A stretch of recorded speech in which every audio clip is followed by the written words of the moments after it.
दोस्तों हमने पढ़ा था थर्मोडायनेमिक्स, नई यूनिट स्टार्ट की थी फिजिकल केमिस्ट्री की थी ना रे, हाँ या ना बोल। अब इसके बाद अपन क्या पढ़ेंगे, इसके बाद अपने थर्मोडायनेमिक्स पढ़ा। थर्मोडायनेमिक्स में कौन कौन से जो आपके पार्ट हैं, जैसे सिस्टम है, सराउंडिंग है, बाउंड्री है, सभी के बारे में अध्ययन किया। और अपने दो प्रकार के सिस्टम पढ़े, क्लोज सिस्टम, ओपन सिस्टम। ठीक है। अब इसके बाद में अपने पढ़ा एक्सटेंसिव और इंटेंसिव प्रॉपर्टीज।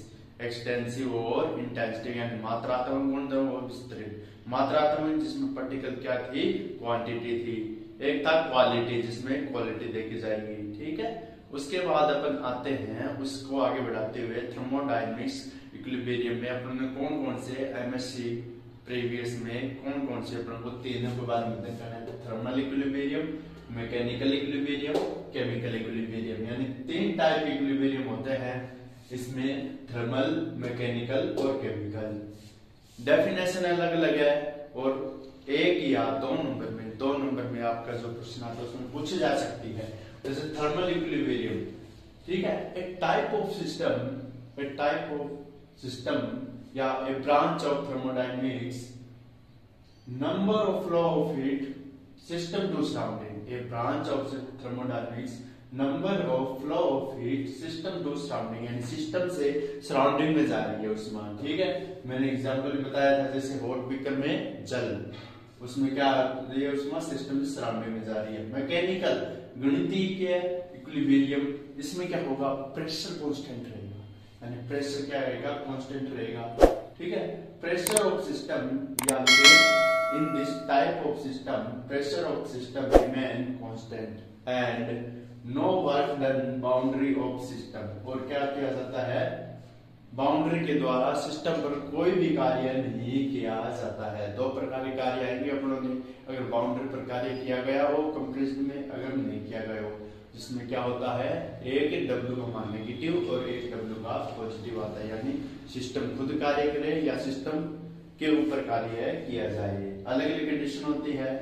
ठीक है। अब आती है केमिकल इक्विलिब्रियम। केमिकल इक्विलिब्रियम हमने पढ़ा है, ए तथा बी, कोई आपके पास क्या होती है, रिएक्शन होती है, उसमें A प्लस बी दोनों क्या रिएक्टेंट मिलकर क्या बनाते हैं, C प्रोडक्ट बनाते हैं। तो अपन क्या कहेंगे, chemical equilibrium. This type of equilibrium the number of moles each reacted as product or remains constant time, यानी जितने नंबर ऑफ मोल बनेंगे उतने क्या होंगे, प्रोडक्ट कांस्टेंट टाइम में रहेंगे। जैसे A प्लस बी, मेरे पास कोई रिएक्शन है, वो क्या बन गई, C बन गई, तो मेरे पास में इनिशियल कंसंट्रेशन और T बराबर कितना था, T बराबर 0, इनिशियल कंसंट्रेशन भी 0। लेकिन जैसे ये प्रोडक्ट बना तो क्या हो गया, T माइनस 1 मान लिया, T माइनस अल्फा मान लिया, तो अपना प्रोडक्ट बन गया, सॉरी इसमें ऐसा आएगा, यानी टेम्परेचर क्या था, पहले टेम्परेचर था मान लीजिए मेरे पास 1 माइनस अल्फा मोल और 1 माइनस अल्फा मोल, इसके 1 माइनस अल्फा, इसके 1 माइनस अल्फा मोल वियोजित हो गए, यानी प्रोडक्ट बनने में अभिक्रिया हो गई, और इसमें क्या लास्ट में अल्फा। ऐसे समझे आपको चाय बनानी है, ठीक, चाय बनानी है तो अपने को गैस की जरूरत पड़ती है।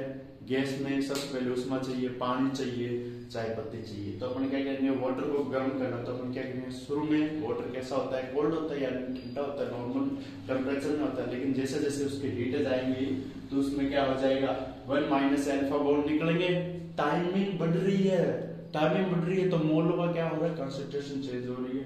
कंसंट्रेशन 0 थी, लास्ट में क्या हो जाएगी, अलग हो जाएगी। लेकिन 1 माइनस अल्फा के साथ जो मोल वियोजित होते जा रहे हैं, जिससे प्रोडक्ट बनाने में मदद कर रहे हैं, ये होती है इसकी C।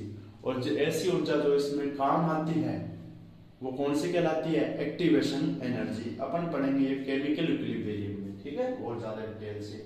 ये इसके 3 प्रकार के टाइप। अब देखिए सिस्टम ऑफ, ठीक है, थर्मोडायनेमिक्स में उतारने के बाद देखिए टाइप ऑफ सिस्टम देख लिया, mechanical equilibrium, type of equilibrium देख लिया। अब इसमें देखिए फंक्शन ऑफ सिस्टम। अब क्या है, डालनी है function of system, state function और पाथ फंक्शन।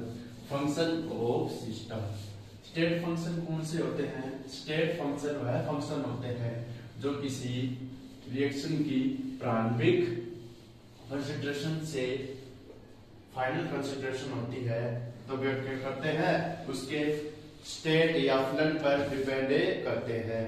और पाथ फंक्शन क्या होते हैं, प्रारंभिक तथा अंतिम सांद्रता उसके क्या करती है, स्टेट पर डिपेंड ना कर उसके पाथ फंक्शन पर डिपेंड करती है। जैसे इसका एक ट्रिक होती है, तेरी क्या ट्रिक होती है, तेरी यूपी वा है, ठीक है, तेरी उधार पी वा है। इसकी क्या ट्रिक होती है, तेरी उधार पड़ी वा ही, उसकी ट्रिक बनाई है मैंने, तेरी उधार पड़ी वाही, ठीक है, तेरी वाही उधार पड़ी मतलब, ठीक है। तो इसके लिए ट्रिक किसके लिए, स्टेट फंक्शन के, स्टेट फंक्शन। इसके बाद नोट पॉइंट क्या है, एग्जैक्ट डिफरेंशिएशन हो जाती है, एग्जैक्ट डिफरेंशिएटेड यानी एग्जैक्टेड, एग्जैक्ट डिफरेंशिएटेड, डिफरेंशिएटेड,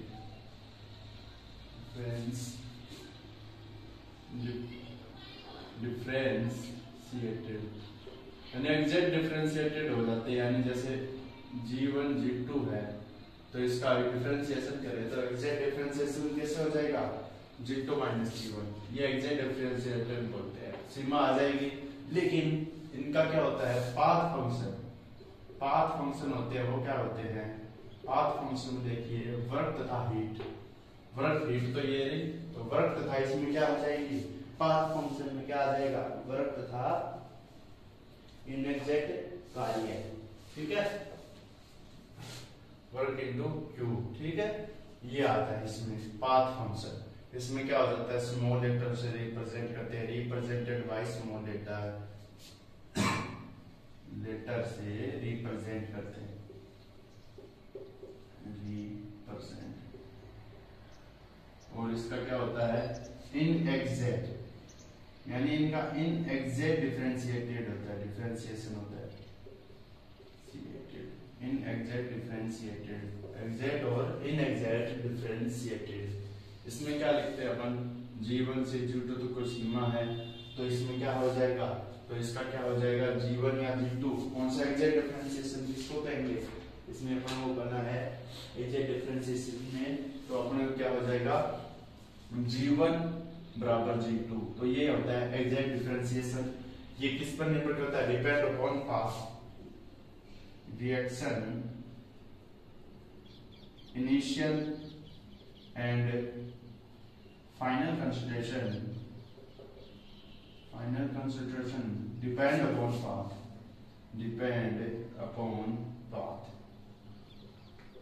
यानी इस पे डिपेंड अपॉन करती है पाथ पर, उनको क्या करते हैं, रिप्रेजेंटेड बाय स्मॉल लेटर, और ये क्या किए जाते हैं, रिप्रेजेंटेड बाय कैपिटल लेटर, किससे शो किए जाते हैं, रिप्रेजेंटेड बाय कैपिटल लेटर, ये कैपिटल लेटर से लिखे जाएंगे, ठीक है, ये सभी कैपिटल लेटर, कैपिटल लेटर यानी बड़े अक्षर से, और ये सभी छोटे अक्षर से, ठीक है, ये क्यू है और इसको ऐसे मानेंगे, ठीक है, ये स्मॉल w है, तो इसका एग्जैक्ट डिफरेंशिएशन नहीं हो पाता, यानी इसका एग्जैक्ट डिफरेंशिएशन हो जाता है।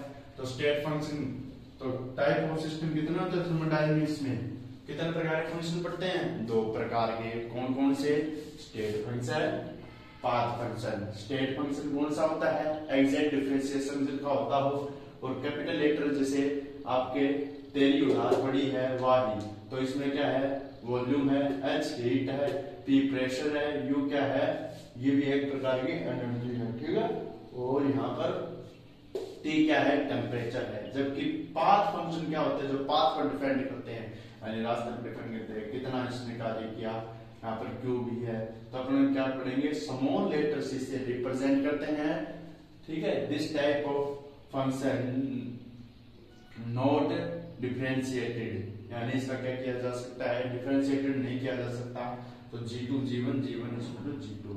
Reaction initial and final concentration depend upon path, path पर क्या करती है, ये डिपेंड करती है। इसके बाद देखिए अपना क्या आता है, थर्मोडायनेमिक्स लॉ, थर्मोडायनेमिक्स के आते हैं लॉ आते हैं, अपन नॉर्मल पढ़ रहे हैं, इसमें अपने लॉ आ सकते हैं, बस ये समीकरण आ सकती है थर्मोडायनेमिक्स समीकरण बताइए। ये अपने बीएससी फाइनल ईयर में था, ठीक है। अब इसमें देखिए फर्स्ट लॉ लिखिए, जीरो लॉ ऑफ थर्मोडायनेमिक्स लिखिए। According to zero law of thermodynamics, according to zero law of thermodynamics, अब इसमें लिखिए थोड़ा हिंदी में, यदि दो वस्तुएं अलग अलग